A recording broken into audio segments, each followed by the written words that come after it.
Tuesday evening. We had records set at Old Trafford on the same evening. On Wednesday night, we had 5 away wins, including a big shock at Anfield as Brighton beat Liverpool.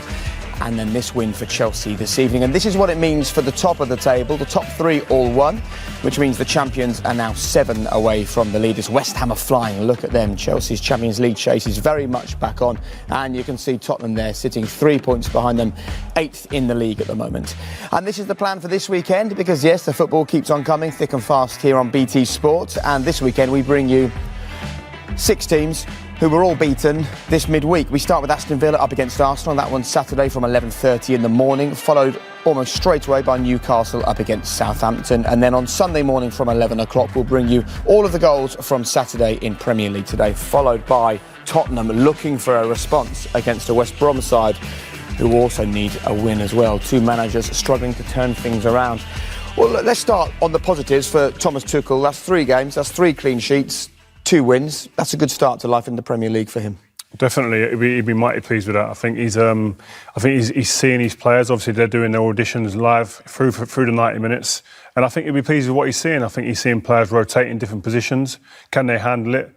We spoke beforehand about tactically having different shapes, different offerings, and the players have adjusted very, very well under him. So I think the players will be happy, and most importantly, he will be too. You like what you saw from Chelsea? I thought that was excellent tonight.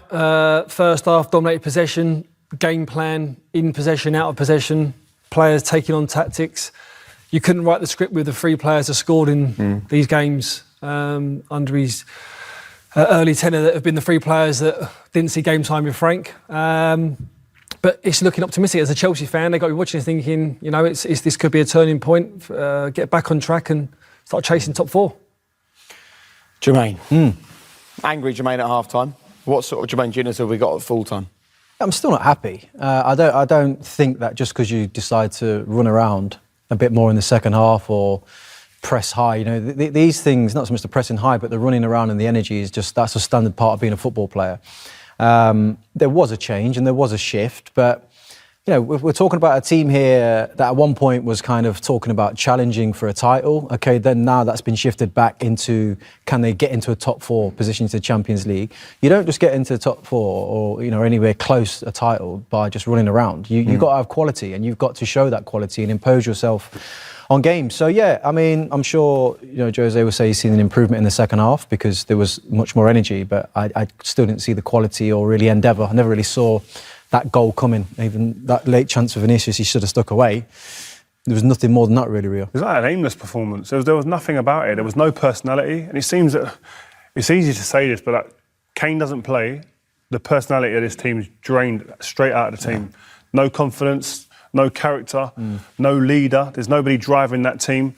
And whether that comes from just the players or is it the management that have to push that into the team, I think it's a combination of both, and it just doesn't seem to be happening. And they're a team, we saw them against Brighton. Brighton looked like a team that were going for Champions League football, and they were a team just trying to stay out of the relegation zone. If you looked at it without actually knowing it was Spurs and Brighton, and where would they be in the league? And it's worrying for me. Listen, they're not far off Champions League in terms of points, but the way that they're performing at the moment, the last couple of games, would be a worry for me. Yeah, there'd be Spurs fans watching this tonight and screaming at the TV saying, we lost, you know, passing on responsibility. What are we doing? What are we doing out of possession? What are we doing in possession? They don't know, like, how are we going to score? How are we going to attack? No ethos of going up. I think where the goals where it was coming from, when it was going up to Kane and into Son, I think that was still off the cuff in a way because Kane was coming short because he wasn't getting the ball. That's relying on individuals. Then, isn't it? That's what it's not. That doesn't strike me as being like a team philosophy. That's more like just get the ball to them two and they'll do it, and we'll stay sure at the back here.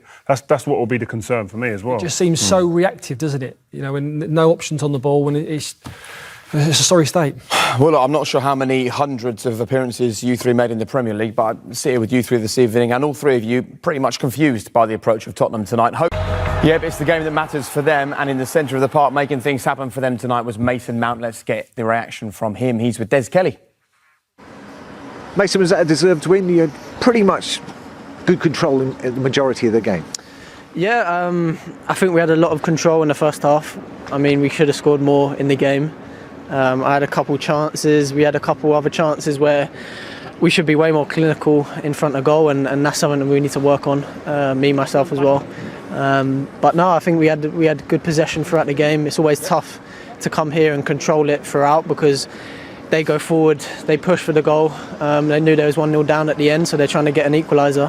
So it always makes it tough to kind of have that control throughout. But no, I thought we played very well. Yeah, but tactically, it looked like he had the edge from the start. You know, overloads, wing backs pushing on. It was causing the Spurs a lot of trouble.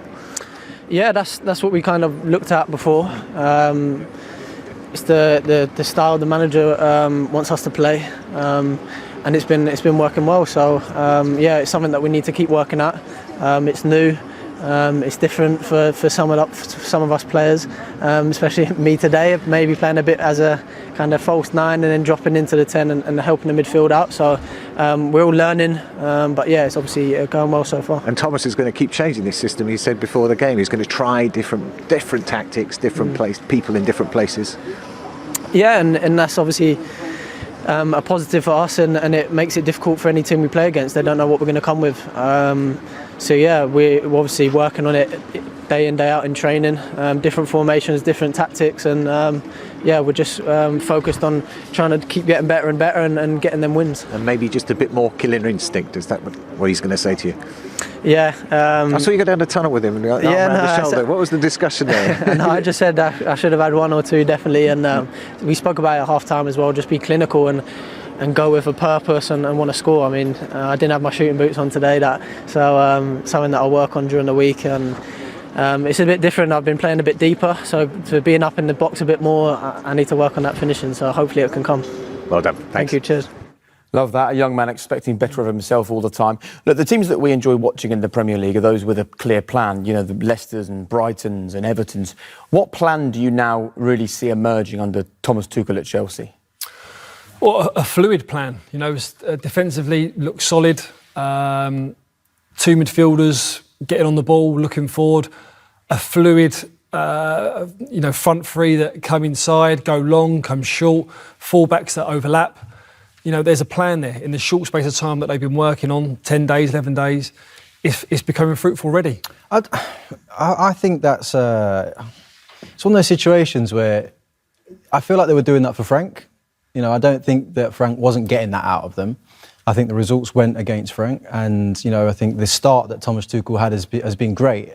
I think it's so easy to sit here at times when new managers come in and be like, oh, you know, it's brilliant, it's great to watch. Yeah, it's enjoyable, but that is what happens in management. You get a bounce. There's an effect when a new manager comes in. He's got experience, Thomas Tuchel, and he's done well in most places he's been.